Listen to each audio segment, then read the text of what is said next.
Has anybody besides me found that the Christmas season is so hectic it's nearly unimaginable? It gets crazy. When you drive down towards South County and you see the line trying to get off of the highway to get to the mall, you know insanity is everywhere. And if you're in the line, then you're part of the insanity. Amen. Obviously, there's a lot happening. You can tell that by looking at the platform. And I was looking over here from the piano, and I wasn't sure if you could even see the baby in the manger through all this stuff. Can you? No? Isn't that too much like Christmas right there? Honestly, that in and of itself is an object lesson, and that all too often the very purpose of Christmas is obscured. And you can think of all of the ways that it gets hidden. It gets hidden behind Christmas cookies. It gets hidden behind Santa Claus. It gets hidden behind shopping. It gets hidden behind parties. It gets hidden behind gifts. But we have to bring the Christ to the forefront. And so this morning I want to preach a message. You can simply entitle it Emmanuel if you're writing down notes. And my wife picked the song Emmanuel, and I was a little surprised. So come, O come, Emmanuel. And so I want us to look at this. Now, some of you that are here on Wednesday nights as we're going through Isaiah, I'm going to pull out a section that we've already dealt with, but there's a lot of people that aren't here on Wednesday nights, and so I think it's worth coming out for everyone. When we think about Emmanuel, Brother Zip, what does the word mean? God is with us. God with us. That's what Emmanuel means. God with us. And as I was driving in my car and I was thinking about this concept, God with us, it took my mind all the way back to the Garden of Gethsemane. The Garden of Eden, farther than the Garden of Gethsemane. Took my mind all the way back to the Garden of Eden, and as you're reading through the creation story, and you realize that God creates Adam and Eve, and He puts them in the garden, and they are to till the land, and they are to work it, and all they have is one little stipulation that they're not supposed to do. You don't catch a real picture of the intimacy of the garden until actually after the fall. And after the fall, we see what it would have been like for them, because in Genesis chapter 3, verse number 8, it says, "And they heard the voice of God walking in the garden in the cool of the day." Emmanuel. God is with us. They had Emmanuel in the Garden of Eden.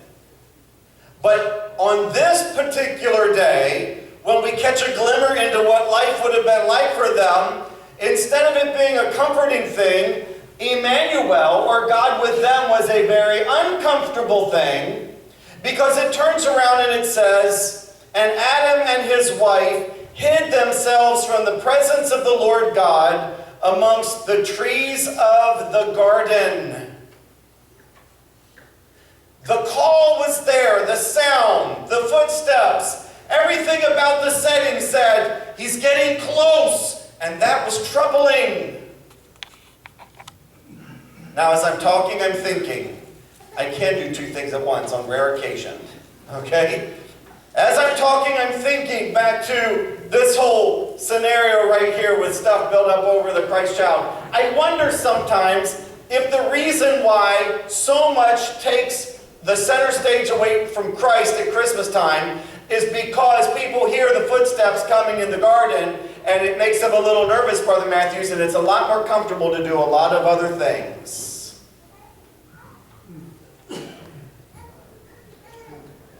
That's just a thought. Just now hit me. There's probably a lot of truth to it. And when you're afraid that you're going to have to look upon the Christ child and to consider that, we skirt the issue. Adam and Eve, they certainly did. They skirted the issue. They went and they hid themselves. And God with us, for them, became a very uncomfortable thing. So, When we consider this, there's a beautiful beginning to Emmanuel. It was the walking in the garden in the cool of a day, but it had a very tragic end right here because we found fellowship is broken.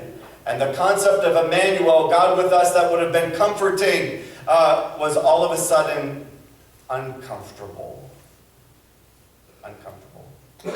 The tragedy has stepped in. The tragedy of separation. Years ago, a submarine was rammed by another ship and it quickly sank to the bottom of the ocean. The entire crew was trapped in the submarine. A lot of boats were rushing to where the disaster site was, but nobody really knew what the submarine crew was going through in those hours under there. And can you just put yourself for a second in their predicament? What would you be thinking? You're stranded on the bottom. The men were clinging to oxygen that was there in the ship, trying to survive and wondering if it was pointless. But a diver went down to the rescue. He swam his ear down to the side of the ship, and he was listening because they were banging out a message in Morse code. And the message was a question. Is there any hope? Is there any hope? That makes all the difference in the world. Is there any hope? Fortunately, there was hope for them. They could keep clinging to the oxygen. They could keep clinging to hope. But if hope is stripped away, what then? See, here is a picture in the Garden of Eden where Emmanuel comes on the scene, and very swiftly hope seems to be destroyed. And the question that we have to ask is there any hope then? You know, when people remove God and they remove Christianity and they remove faith from their lives, I would like to ask them that question. Is there any hope?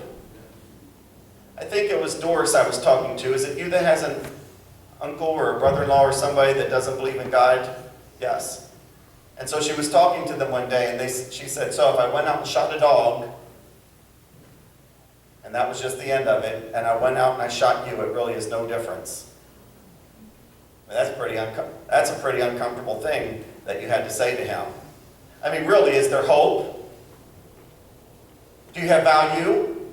Is there purpose? That's a question. If God is through with us, is there hope? Is there purpose? And so if there's pieces to be picked up, the honest truth is mankind couldn't do the picking up of the pieces. That was something God had to do. The picking up of the pieces. We get a little glimmer into a transition that has occurred. It makes me think a little bit about being a kid myself. I wasn't always perfect.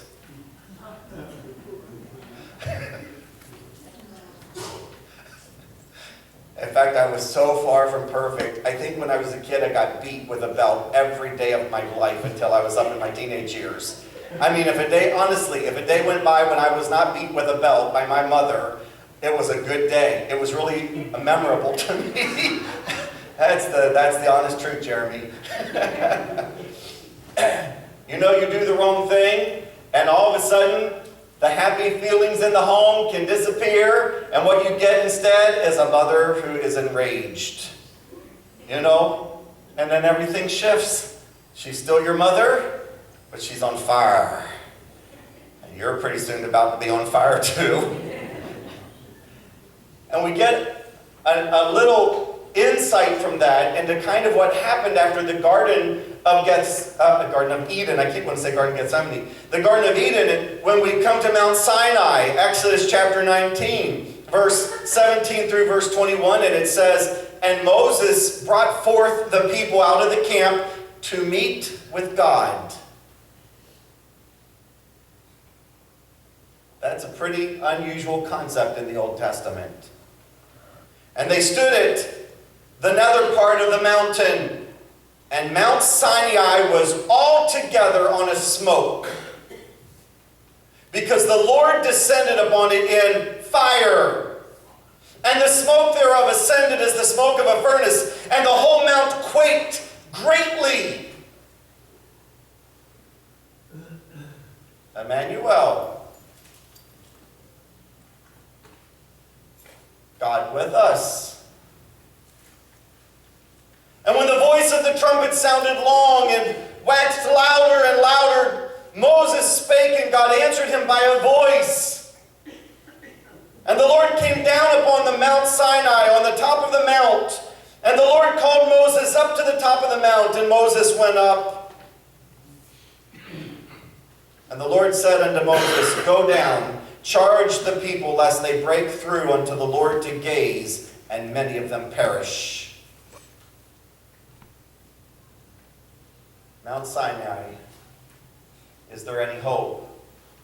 And here we have a picture where God is not approachable in the way that he was in the Garden of Eden. That intimacy and that friendship and that fellowship, there is a distortion that has occurred, Brother Matthews. It's not just simply let's sit down at a table and chit-chat.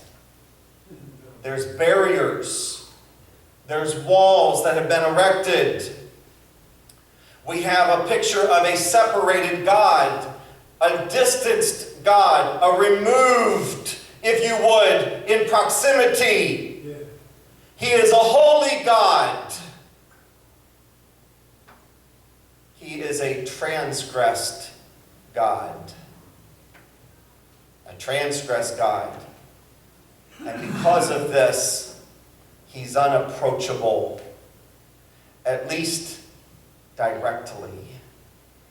Oh, God sets up ways for people to approach him, but it's not in the intimate way that it had been in the Garden of Gethsemane. See, he's trying to pick up pieces. He's trying to put things back together, but there is problems now in the relationship.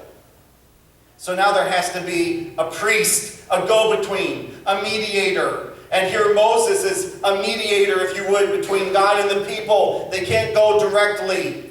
There's going to have to be sacrifices. There's going to have to be all of these steps that people go through. Not just one kind of sacrifice, but there's actually 5 different kinds of sacrifices that have been instituted now that God is giving them. It's changed. And yet, the fact that God is willing to pick up the pieces says he's a loving God. He is a loving God. And I was thinking about this today. I had somebody who had become an atheist. And they approached me about 3 years ago. And they said this to me. Why did God have to have animals die all of this time? That just seems ridiculous. Why all these sacrifices? That doesn't make any sense. And I did my best to give some kind of little answer, but I'm thinking, I never stopped and just said, now why did it have to be this way? Why couldn't it be some other way? But it was this way. And so I said the little trite things that we say, sin is so great that it merits death, and so God uses death. But I was thinking about this further. And I thought to myself, I think I understand a reason why it had to be sacrifice. Because God was trying to give us a picture of himself. See, God is a loving God. In spite of the smoke, in spite of the thunders, in spite of the shaking that was on the mountain. Sacrifice, sacrifice. God is saying something about himself. He is sacrificing. It's not just that he has love. He has sacrificial love. It's an insight into his character. And yes, the price is steep and the price is high. But he's letting us glimpse into his heart. And so, when I was a kid, and there were times that my mother was the transgressed one, and then the peace would have to come back into the family slowly, and she would make that possible. God here is making it possible. He's making it possible. So we find that we have a God who will make a way. He will make a way. And that takes us to the actual word Emmanuel. It's in the book of Isaiah. If you go to Isaiah chapter 7, I'm only going to read a couple verses, 10 through 14. Moreover, the Lord spake to Ahaz. Ahaz. There's so many names in the Old Testament, it's hard to keep them all straight. I mean, if the Lord's going to speak to Ahaz, does that mean he's a good person? He's a righteous person? I mean, that's the kind of people we think that God speaks to. But that's not Ahaz. Ahaz was a very wicked king. And as we're going through our study on Isaiah on Wednesday nights, we really haven't delved into his wickedness, because you'll find that in 1st and 2nd Kings. But when we come to Isaiah, he just pops on the scene. But he was so wicked, he sacrificed his own children to idols. He had such a low view of God that he stripped the temple of its valuables and sent them off to the king of Assyria. That is King Ahaz.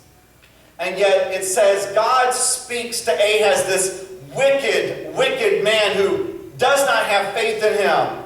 The Lord spake again unto Ahaz, saying, Ask thee a sign of the Lord thy God. Ask it either in the depth or in the height above. And the reason that God has said this to Ahaz is because Ahaz is in trouble. He's in trouble because Assyria is such an enormous power coming on the scene that it's made all the nations around afraid. So they've decided they have to make an alliance, and Egypt is pushing it because they're a buffer between Egypt and Assyria. And so the king of the northern tribes and the king of Samaria have gathered together, and the Syrians have gathered together, and they have decided to make a pact to align themselves as one unit against the Assyrian army. And they wanted Ahaz to be part of it. Now, Ahaz was wicked, but you know you can be wicked and smart.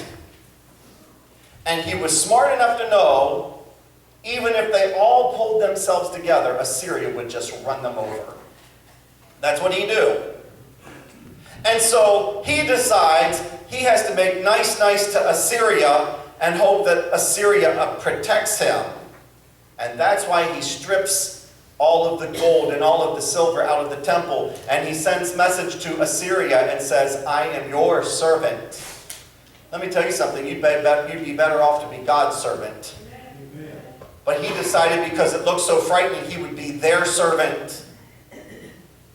And Isaiah the prophet comes on the scene and gives a promise that these nations now around him that are upset with him, that have decided they're going to come against him, so now they're against him, and Assyria is a scary thing he's not so sure about. God comes on the scene and he says, they will not defeat you.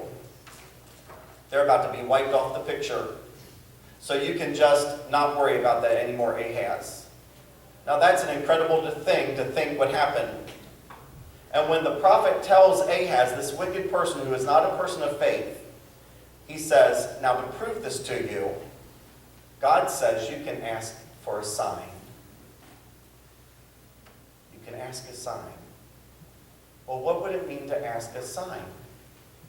Well, I know that we see a picture of a fleece as perhaps a sign in the Bible, but that was just whether it's going to be wet or dry, and But this sign that he's offered to request of the Lord is enormous. I mean, God has done things before where the sun stood still. And when God tells him, you can ask any sign, it says, ask the sign of the Lord. Ask it either in the depths or in the heights. It can be as high as heaven or as low as hell. You ask it, God will prove himself to you. And when Ahaz, this wicked person, hears that, he says, I will not ask, neither will I tempt the Lord. And he puts this little religious overtone to his language, but he has no faith to ask for a sign, and it wearies God. It makes God sick. You could have seen anything. That was the open door for anything, and you shut the door because you really didn't care about God. You didn't care about me. And so Isaiah picks it up, Verse 13, and he said, "Hear ye now, O house of David, is it a small thing for you to weary men?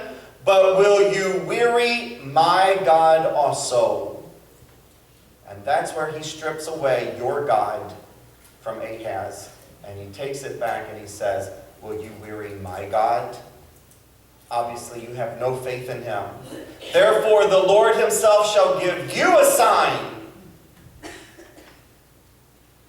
An interesting thing that I found out here is this word "you." In America, we have one word you. But the word "you" can mean more than one thing. I think I mentioned this before. The problem with "you" is that it could be singular or plural. I could say, "I need you to help pick up the garbage."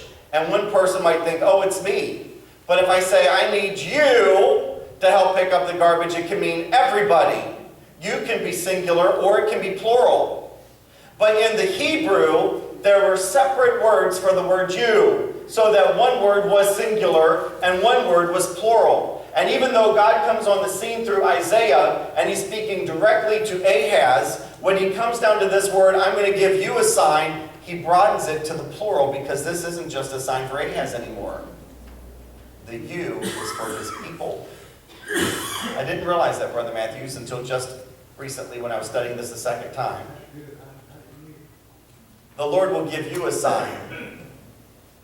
"Behold, a virgin shall conceive and bear a son, and shall call his name Emmanuel." As I studied this further, we were talking about how there's a lot of people who believe that there was a child born named Emmanuel that the king saw. But I'm not so sure about that anymore, Brother Matthews. I think that this was directly a prophecy of the Messiah, because he's not simply talking to Ahaz now. He's talking to the remnant. And he says, "The Lord will give you," everybody, "a sign. A virgin shall conceive and bear a son, and shall call his name Emmanuel." God is going to do this in spite of Ahaz's wickedness. God is still going to prevent these armies from coming against him, in spite of his wickedness. God is still going to give a sign in spite of unbelief. Amen. God is still going to accomplish his purpose in spite of Ahaz's leadership. And what this tells me is that God is saying, "I can lead over top of you. I don't need you to ask me a sign. You're not in control. I can create my own sign. And if this sign can be as high as the heaven or as low as hell, then this isn't going to be a small, easy sign. This is going to be an enormous sign." Amen. Yeah. A virgin is going to conceive. Now let's just be honest, folks. That's an enormous sign. That is no small, insignificant thing. That would be like asking for a sign that was as high as the heavens. So God turns around on the heels of his rejection of a sign, and he says, "I can create a sign that would top anything you could have even thought of. And this is it. A virgin will conceive and have a son." There's been a lot of people, because of higher criticism, that said, well, this word virgin doesn't have to mean a virgin. But do you know every single time that word is used in the Old Testament, it literally means a virgin? It never means anything different. Never once. And that is why the Septuagint translated it into Greek as a virgin in a very specific way, because that was the only way it was ever used in the Old Testament. And that's why we understand that Christ's birth was literally a virgin birth, a sign as high as the heavens. God is going to direct the course of redemption. God is going to overrule Ahaz's leadership, and he's going to make a promise, and that promise is a child that would be born. God with us. But it poses its own question.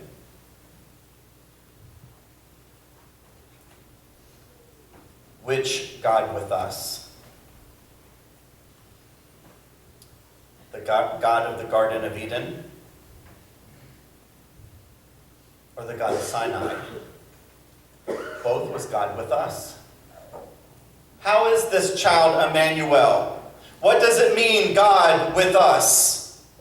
And so now that takes us to the New Testament. God has promised this child, God with us. And we have a tragic beginning and a beautiful end. It starts with what seems like an insignificant trip to Bethlehem. I was listening to a cassette that Focus on the Family put out, and they were interviewing a person who goes over to Israel and does all kinds of Holy Land tours and understands a lot about the culture. And being raised here in America, never being there myself, you miss a lot of things. And I found out something when I was listening to this that I didn't understand. When Joseph and Mary took their trip to go to Bethlehem, they had to march on this road that took them literally right past Herod's palace. Well, that doesn't mean a whole lot. But Herod's palace was the most fortified and the largest fortified palace that existed in the entire world at that time. It was grand and it was fortified. And all of it highlighted Herod. He's the ruler and he's the king. They walked past that, and do you know what that made them feel like? Insignificant. The road to Bethlehem was a road that highlighted their insignificance. They were nobodies. And they were poor. And even though God had given them some promises, that sure didn't seem to help the present. Anybody ever feel like that sometimes? That's how they would have felt.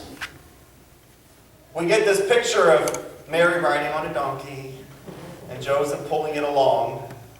But they said that would have been an extravagance for somebody to have owned a donkey.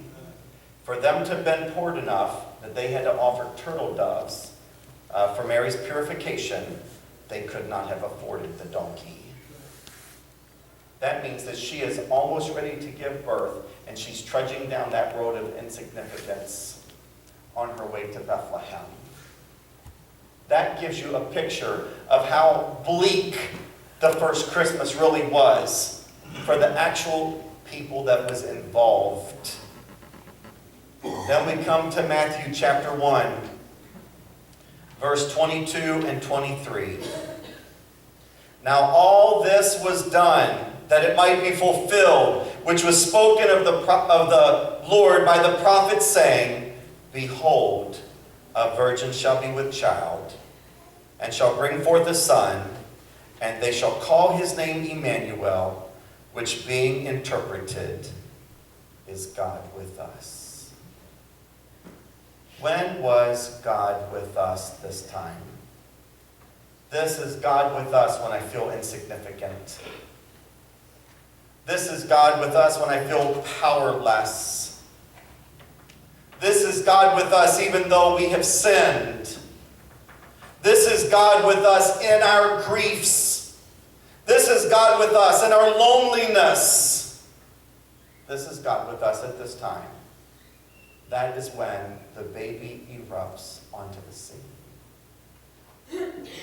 In London, there is a place called Bunhill Fields. It's a very interesting cemetery because of the people that are buried there. Charles Wesley is buried there. Isaac Watts, the hymnist, is buried there. Daniel Defoe, who is the author of Robinson Crusoe, he is buried there. And right across the road from this cemetery is a statue that is erected to John Wesley. And across from that road is John Wesley's house, where on March the 2nd, 1791, he opened his eyes on his deathbed and exclaimed these words, "The best of all this, God is with us." the best of all of this, God is with us. The best of all of this, Emmanuel. What is the best of all? Even if you're the one that's dying, God is with you. And death is a very difficult path for some to travel. But the best of all of this is God is with us. It makes me think of your mom, Sister Mosher. Because she had a long, drawn-out, and sad death. That's just the truth. And that was very hard for you to bear. And part of the thing that made it hard for you to bear is that she had a sweet disposition. And she never wavered in her faith. How in the world did she do that? I'll tell you why. Because the best of all of this is that God is with us. The best of all of this is Emmanuel. And what we've done sometimes in America is we've made Christmas the thing for children.